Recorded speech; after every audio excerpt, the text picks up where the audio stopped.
আসসালামু আলাইকুম সম্মানিত ভিউয়ার্স, আশা করি সবাই ভালো আছেন। আলহামদুলিল্লাহ আমি ভালো আছি। আজ চলে আসলাম কক্সবাজার সমুদ্র সৈকতে। দেখেন এখানে কত দর্শনার্থী আসে ঘোরার জন্য, কত আমোদ ফুর্তি করে এখানে এসে। আসলে খুবই ভালো লাগে এখানে যারা এসেছে এরাই বলতে পারবে যে কক্সবাজার আসলে কত ভালো লাগে দর্শনার্থীর। দেখেন কত দর্শনার্থী পানিতে সাঁতার কাটতেছে, কত লোক হাতে ধরে একজন না একজন হাঁটতেছে, বা ছেলে-মেয়ে নিয়ে যারা পিকনিকে এসেছে তারাও খুব সুন্দর করে হাঁটতে। দেখেন এখানে যাকে বিশ্বের মধ্যে মনে হয় ১ নম্বর ১ নম্বর রেল স্টেশন হবে মনে হয় বাংলাদেশের মধ্যে বা বিশ্বের মধ্যে। এখানে দেখেন প্রায় সরকারে ১৮ কোটি টাকার মতন খরচ করেছে এই রেল স্টেশনের মধ্যে। আমার কাছে খুবই ভালো লাগলো রেল স্টেশনটা।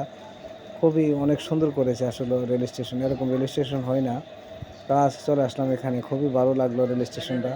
আপনাদের যদি ভিডিওটা ভালো লেগে থাকে অবশ্যই আমার চ্যানেলটাকে সাবস্ক্রাইব করে পাশে থাকবেন।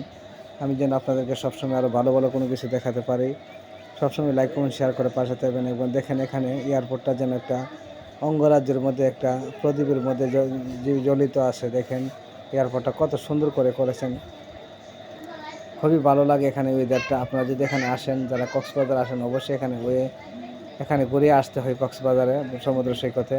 এখানে আসলে যেন মনে হয় যে একটা নিরিবিলি পরিবেশ এবং নিঃশব্দ নিরিবিলি পরিবেশ। খুবই ভালো লাগে ওয়েদারটা। দেখেন কত সুন্দর করে এই রেল স্টেশনটা বানিয়েছেন। দেখেন আশ্চর্য ব্যাপার।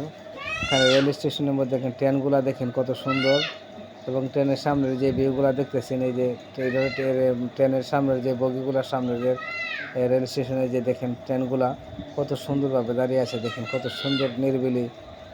এদের লোকজন কি সুন্দর করে বসে অপেক্ষা করতেছে ট্রেনের জন্য। আমরা অপেক্ষা করতেছি ট্রেনের জন্য।